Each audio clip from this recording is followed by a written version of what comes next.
And as I said, on my card, and I think on Ayman's as well, he only lost by a point in the end.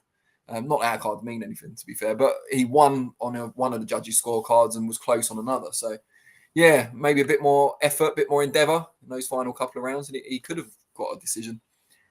Thunder Road says Fury was hearing voices like Randy Orton. Yeah, they talk to me, they understand. Big Chungus, Happy New Year, lads. Yeah, thanks, Big Chungus. Same to you.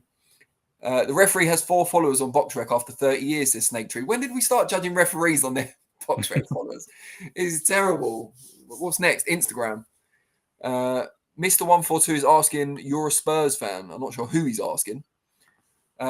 Gabrielle NG says Deontay Wilder next would be interesting.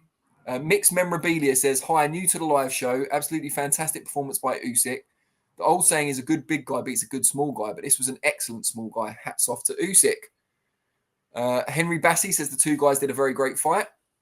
No arguments there. It was an exceptional heavyweight contest, I thought.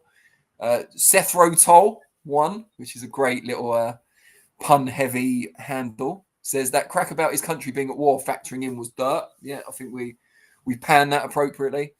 Michael Mori, Usyk is not small. On a lift, 99% of people would comment how tall Usyk is. Yeah, I agree. I've never been in a lift with Usyk, but I imagine I would make that comment. So, yeah, just moving on. What will happen next? Modfather Vinny, if you want to whack up the next headline, that would be appreciated. We know that the rematch is kind of tentatively penciled in for October. Fury took a fair bit of facial damage, particularly around the nose. How keen he'll be to take an immediate rematch, having lost for the first time in his career, it remains to be seen. There's a lot of money on the table for the rematch as well. Both men will feel like they've got a good chance. Usyk because he's won this time, and Fury because he was winning the fight and, you know, still only lost on a split decision, an unfair split decision in my view, but that's not the point. However, Fury's often talked about retiring. Frank Warren, in his interview with Radio Raheem on our channel, hinted at the fact that that could be the case again. Usyk now achieved his, monumental thing in winning undisputed titles at both weights, which is excellent. He's obviously got other things on his mind in terms of his family back in Ukraine, who he hasn't seen for, was it 7 months, I think he said? No, 9 months when he recounted it. So there's reasons for both to perhaps sail off into the sunset. What, Ayman, do you expect to happen? Yeah, I think, first of all, the real card holder here is Turkey Al Sheikh over in Saudi Arabia. If you ever look at rematch clauses and their influences in recent years, especially with Deontay Wilder and the Fury case, Fury was trying to get out of that fight to fight Anthony Joshua, it was, and Wilder had to go all the way to arbitration to ensure that Fury would perform his side of the contract, which Wilder eventually won, and we got the third fight.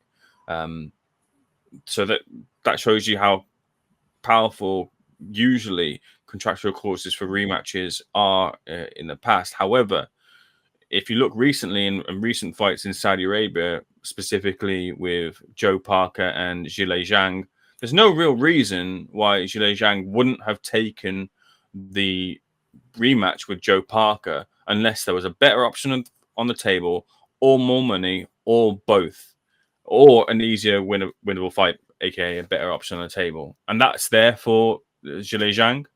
The money's still there. The fight might be more winnable for him, and he can then choose to get rid of it and not take up his rematch clause. Joe Parker can do what he wants, and he can go still have a fight and still get some money.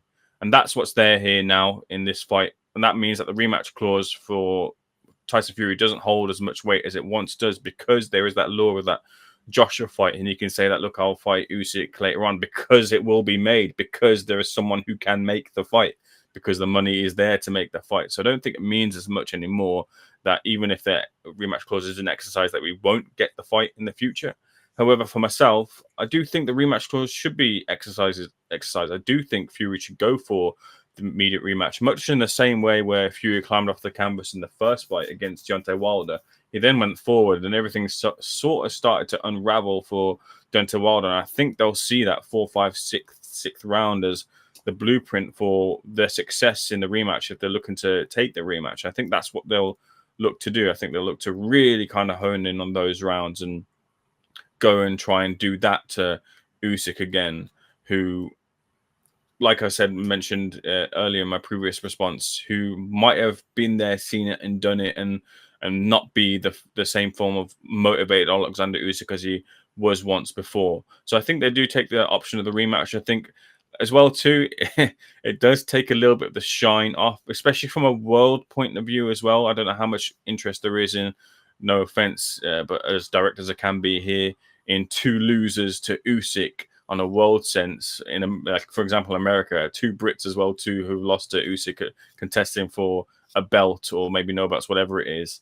It's a Brit fight for sure. Maybe should happen in Britain. We still have that interest, but the shine comes off of it a little bit. But the shine gets back on if Fury can beat him in the rematch. And I think for a competitor like Fury, who said so much in the past as well too, that he couldn't be beat by a middleweight, he couldn't this, that, and the other. And I take Fury's comments with a pinch of salt, but he'll have a bit of a bruised ego, and someone for me who's put themselves as one of the best ever in the pantheon of all-time great heavyweights. I think he'll want to rest that, and I think he'll look to make that decision.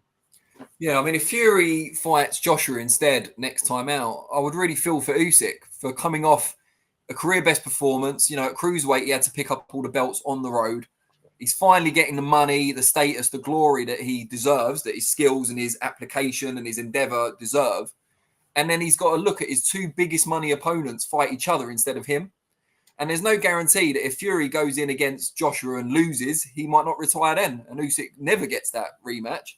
And then on the AJ side, same thing. He could lose.